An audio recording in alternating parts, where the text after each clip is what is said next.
As a 22-year-old soldier, I didn't really see Vietnam. I just had this overwhelming curiosity of what this country looked like, a country that changed my life so much, and what it looks like today.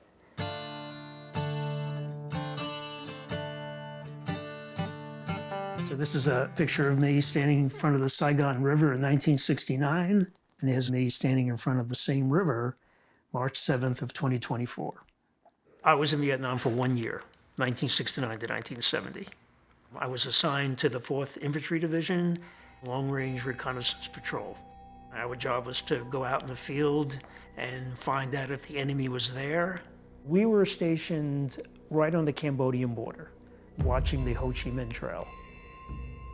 Being out there, you're always conscious that every step you take might be your last one. I was injured when I was in Vietnam. We were getting ready to go on the helicopter, and all of a sudden, I threw a hand grenade. My friend was hit. He fell into me, and I thought that the blood on me was my friend's. I remember shaking my hand off, blood pulsating out of my wrist, and I said, no, I think I was hit. And you can see I still had a bandage on my hand there. The shrapnel was still in my wrist. It's just part of my body now. You can have all the training in the world, but you have no idea how you're going to react the first time somebody shoots a live round at you. I did okay, and that kind of surprised me. Being in Vietnam changed my life dramatically. I came out much more confident. I had a reason now to go forward and find my way in the world.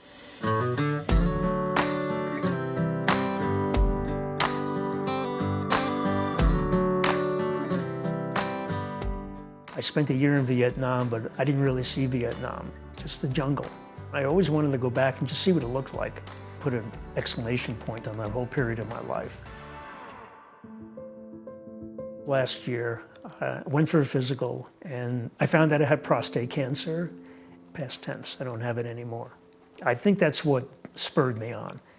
I'm not getting any younger, and if I really want to do this, I need to do it.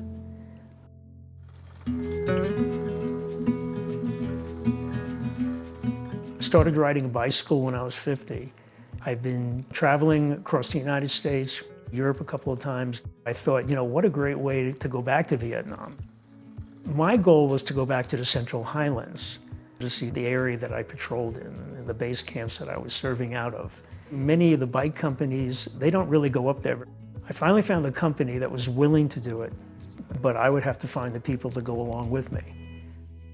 I put an ad in Facebook on the 4th Infantry Division webpage. I got about 99%, you're crazy. One guy said, I've been thinking about doing this for the longest time, and I'm so glad you reached out, so I'm in. He was in long-range patrol, just like I was. We were in the same place at the same time, but we never met each other. So going back with him was really a treat, because we had this common bond.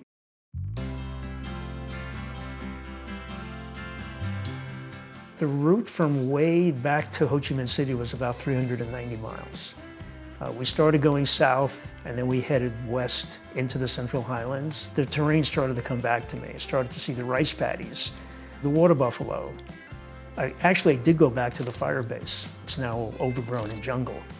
But what is there is a small town, which I remember very well. There were a couple of women, they were sisters, in their 70s, and they remember selling cold sodas to GIs coming off of helicopters.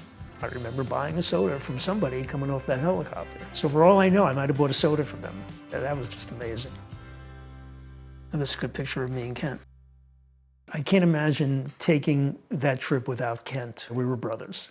When both of us were standing in front of Dragon Mountain, where the 4th Division was located, we just kind of put our arms around each other and we stared at the mountain. We'll be friends forever. How many times do you ever have a chance to go back to a place that was so important to your life and go back and revisit it with totally different circumstances? Nobody was shooting a gun at me. People were welcoming into their homes, stopping me on the street to talk to me. I had the time to really look around and see the country that meant so much to me when I was a young man. Go back and experience it as just a guy on a bicycle. It's the best thing I ever did in my whole life.